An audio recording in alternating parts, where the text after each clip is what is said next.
या चूस के खाते हो?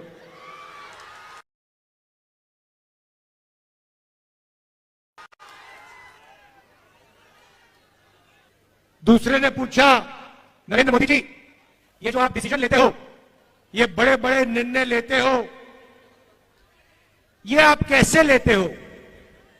तो नरेंद्र मोदी जी का जवाब आता है, पहले सोचते हैं थोड़ी देर, ऐसे सोचते हैं।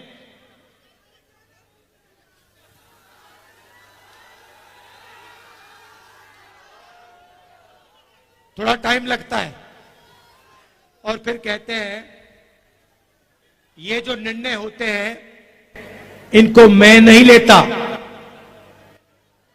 ये परमात्मा लेता है, मुझे परमात्मा ने ऊपर से भेजा है, मैं बायोलॉजिकल नहीं हूं, मैं परमात्मा का मैसेंजर हूं, उनका काम करने आया हूं।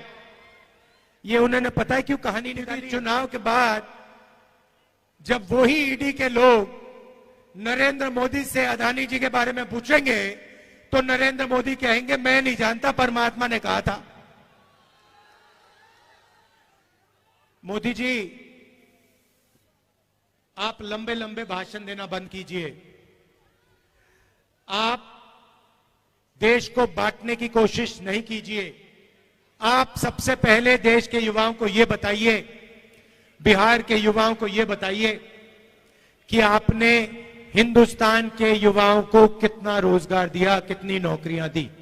आपने 2 करोड़ युवाओं को रोजगार देने की बात की थी, आपने एक युवा को नौकरी नहीं दी। यहां हाथ उठा के दिखाओ भैया, बेरोजगार, ये बेरोजगार हाथ उठा के दिखाओ।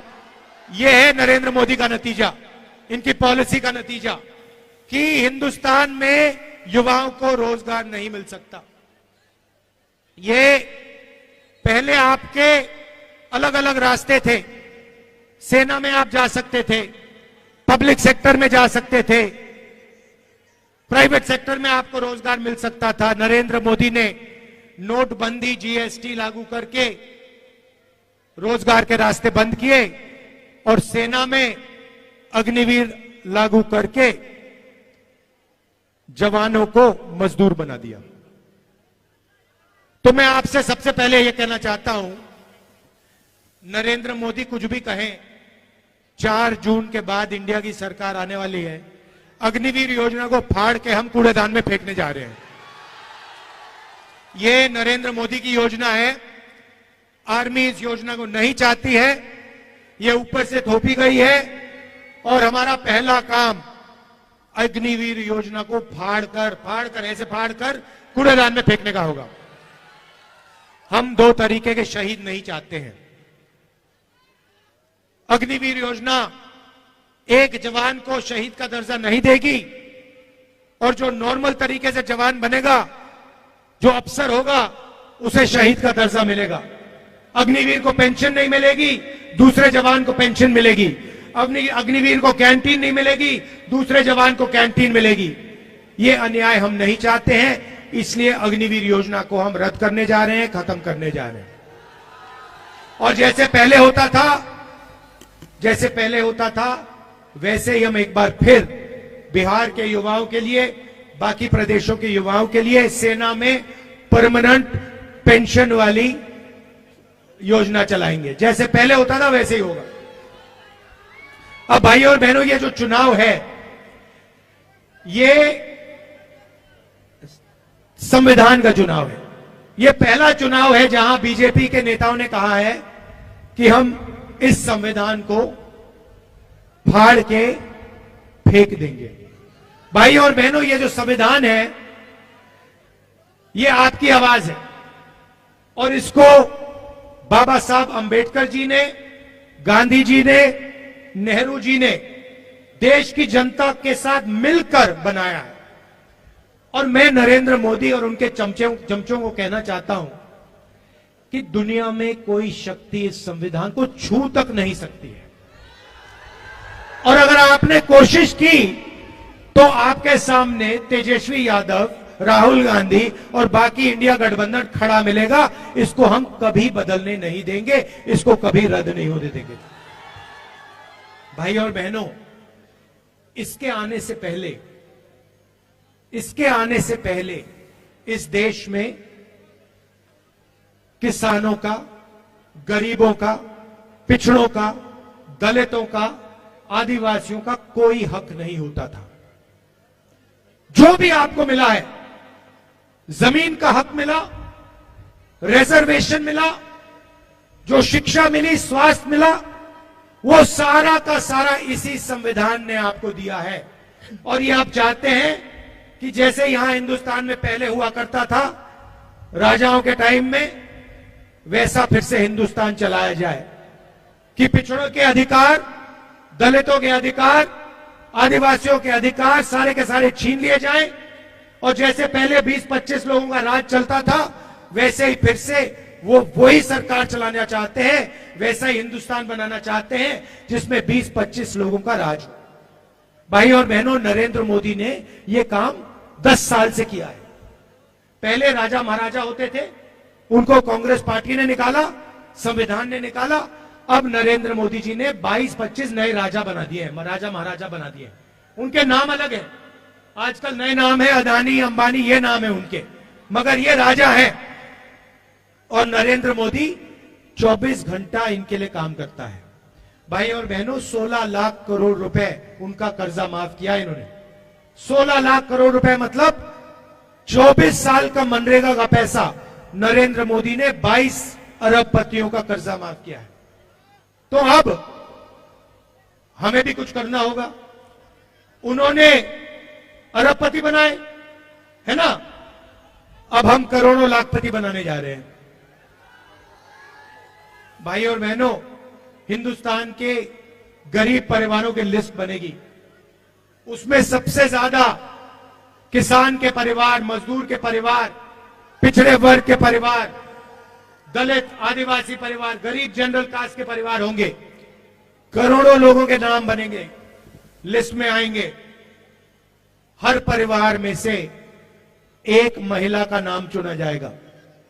करोड़ों महिलाओं के नाम इस लिस्ट में आएंगे। 5 जुलाई को 8,500 रुपए इन करोड़ों महिलाओं के बैंक अकाउंट में ठगाक से हम डाल देंगे।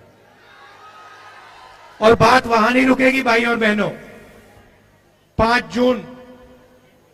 जुलाई, 5 अगस्त, सितंबर, अक्टूबर, नवंबर, दिसंबर, जनवरी, फरवरी, मार्च, अप्रैल, मई, 5 तारीख को खटाखट 8,500 रुपए बैंक अकाउंट के अंदर। भाई और बहनों, साल का 1 लाख रुपया करोड़ों परिवारों के बैंक अकाउंट में हम डालने जा रहे हैं। खटाखट अंदर। ये मीडिया वाले कहेंगे गरीबों की आदत बिगाड़ रहे हैं, और हम इनको जवाब देंगे, जब आप करोड़ों, लाखों करोड़ों रुपए अरबपतियों का कर्जा माफ करते हो, तो उसे आप आदत बिगाड़ना क्यों नहीं कहते हो? जब गरीबों के बैंक अकाउंट में पैसा जाता है, मनरेगा योजना में जाता है, भोजन के अधिकार में जाता है, प्रेस के लोग कहते हैं कि आदत बिगड़ रही है। ठीक है, अगर आपको लगता है आदत बिगड़ रही है, हम आदत बिगाड़ेंगे। 1 लाख रुपए की आदत हम बिगाड़ के दिखाएंगे। तो 1 लाख रुपए हर गरीब महिला के बैंक अकाउंट में जाएगा। किसानों को कानूनी मिनिमम सपोर्ट प्राइस मिलेगी, कम से कम दाम अनाज के लिए, धान के लिए, शुगर केन के लिए, आलू के लिए हिंदुस्तान के सारे किसानों को मिलेगा। आज मजदूरों को मनरेगा में 250 रुपए मिलता है। 5 जून इंडिया की सरकार आएगी, 400 रुपए मिलेगा। आशा और आंगनवाड़ी में जो महिलाएं काम करती हैं, उनकी आमदनी 5 जून को हम दुगनी करने जा रहे हैं। सीधी सी बात है भाई और बहनों, जितना पैसा ये अरबपतियों को देंगे ना, गिन गिन कर उतना पैसा हम आपको देने जा रहे हैं, गरीबों को देने जा रहे हैं। अब इसके पीछे सोच है। आप ये मत सोचिए कि सिर्फ हम आपको पैसा दे रहे हैं, इसके पीछे बहुत गहरी सोच है। नरेंद्र मोदी जी ने क्या किया? अरबपतियों को पैसा दिया, उन्होंने इस पैसे को जाकर लंदन में, अमेरिका में, जापान में जाके खर्च किया। हिंदुस्तान की अर्थव्यवस्था को कोई फायदा नहीं हुआ, सारा का सारा पैसा बाहर चला गया। अब हम आपके बैंक अकाउंट में पैसा डाल रहे हैं, लाखों करोड़ रुपए हम डाल रहे हैं। यह पैसा आप बिहार में खर्च करोगे, गांव में खर्च करोगे, छोटे छोटे शहरों में खर्च करोगे, shirt, pant, motorcycle, mobile phone, ये चीजें खरीदोगे। जैसे ही आपने ये माल खरीदना शुरू किया, वैसे ही जो फैक्ट्रियां नरेंद्र मोदी जी ने बंद कर रखी थी, वो सारी की सारी फैक्ट्रियां चालू हो जाएंगी। और उन्हीं फैक्ट्रियों में बिहार और हिंदुस्तान के बेरोजगार युवाओं को रोजगार मिलेगा। हम आपको पैसा देंगे, आप माल खरीदोगे, फैक्ट्रियां माल बनाएंगी और फैक्ट्रियां चालू हो जाएंगी, और फिर आप युवाओं को उन फैक्ट्रियों में रोजगार मिलेगा। जैसे गाड़ी को जंप स्टार्ट करा जाता है ना, पहले पेट्रोल फ्यूल टैंक में डालते हैं, उसके बाद चाबी घुमाते हैं। नरेंद्र मोदी जी ने फ्यूल टैंक से पेट्रोल निकाल दिया, उसके बाद चाबी घुमाते हैं, गाड़ी स्टार्ट ही नहीं होती। अब हम फ्यूल टैंक में पेट्रोल डाल रहे हैं, डीजल डाल रहे हैं, आपके बैंक अकाउंट में लाखों करोड़ रुपए डाल रहे हैं। जैसे ही हम चाबी घुमाएंगे, वैसे हिंदुस्तान की अर्थव्यवस्था चालू हो जाएगी, फैक्ट्रियां चालू हो जाएंगी, सच्चा मेड इन इंडिया हो जाएगा। अब सबसे मजे की बात मैंने आज अभी तक आपको नहीं बताई। महिलाओं की बात कही, अब मैं युवाओं की बात करना चाहता हूं। देखिए, तेजस्वी जी ने बिहार में आपको रोजगार दिया, सरकारी रोजगार दिया। हमने पता लगाया है कि हिंदुस्तान में 30 लाख सरकारी नौकरियां खाली पड़ी हुई हैं, नरेंद्र मोदी जी ने आपको नहीं दी। हमारा पहला काम ये 30 लाख नौकरियां आपके हवाले करने का होगा। जैसे इन्होंने यहां बिहार में किया, वैसे ही हम जाके नेशनल लेवल में करेंगे। लाखों नौकरियां आपके हाथ हम दे देंगे। दूसरा काम और शायद सबसे क्रांतिकारी काम, हमने पहले मनरेगा में रोजगार का अधिकार दिया था, मगर जो ग्रेजुएट्स होते हैं, डिप्लोमा होल्डर्स होते हैं, कॉलेज यूनिवर्सिटी के ग्रेजुएट्स, वो मनरेगा नहीं करते हैं। इसीलिए हमने ग्रेजुएट्स के लिए एक नया अधिकार दिया है। अधिकार का नाम पहली नौकरी पक्की। पहली नौकरी पक्की का मतलब क्या होगा, मैं बताता हूं। पब्लिक सेक्टर में, प्राइवेट सेक्टर में, बीएचईएल, एचएएल जैसी कंपनियों में, हिंदुस्तान रेलवेज में, सरकारी ऑफिसेज में, सरकारी कॉलेज यूनिवर्सिटीज में, सरकारी अस्पतालों में 1 साल के हिंदुस्तान के बेरोजगार युवाओं को जो भी मांगेगा, सबको 1 साल की नौकरी का अधिकार मिलेगा।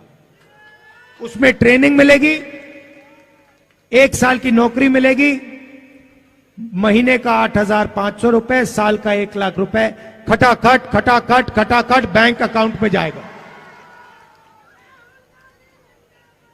जो ये पैसा हम महिलाओं के खाते में डाल रहे हैं, किसानों के खाते में डाल रहे हैं, मजदूरों को दे रहे हैं, बेरोजगार युवाओं को दे रहे हैं, इसी से हिंदुस्तान की अर्थव्यवस्था जंप स्टार्ट होगी, चालू होगी।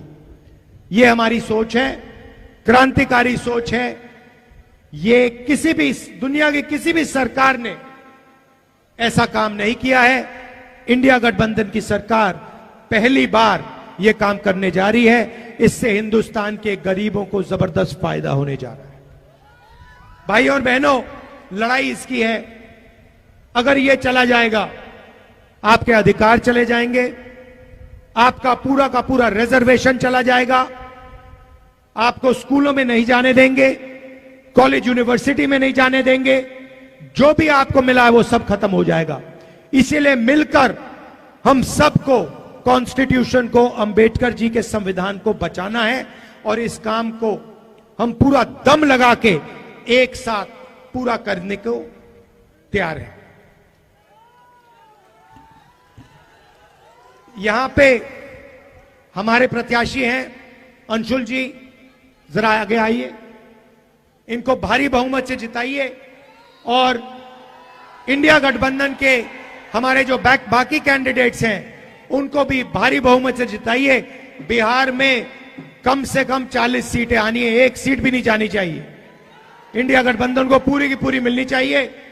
भाई और बहनों, तूफान आ रहा है उत्तर प्रदेश में और बिहार में। इंडिया गठबंधन का तूफान आ रहा है, मैं आपको बता रहा हूं। एक बात लिख के ले लो, नरेंद्र मोदी हिंदुस्तान के प्रधानमंत्री नहीं बनने जा रहे हैं, ये गारंटी करके ले लो। आप सबका दिल से बहुत बहुत धन्यवाद। नमस्कार, जय हिंद।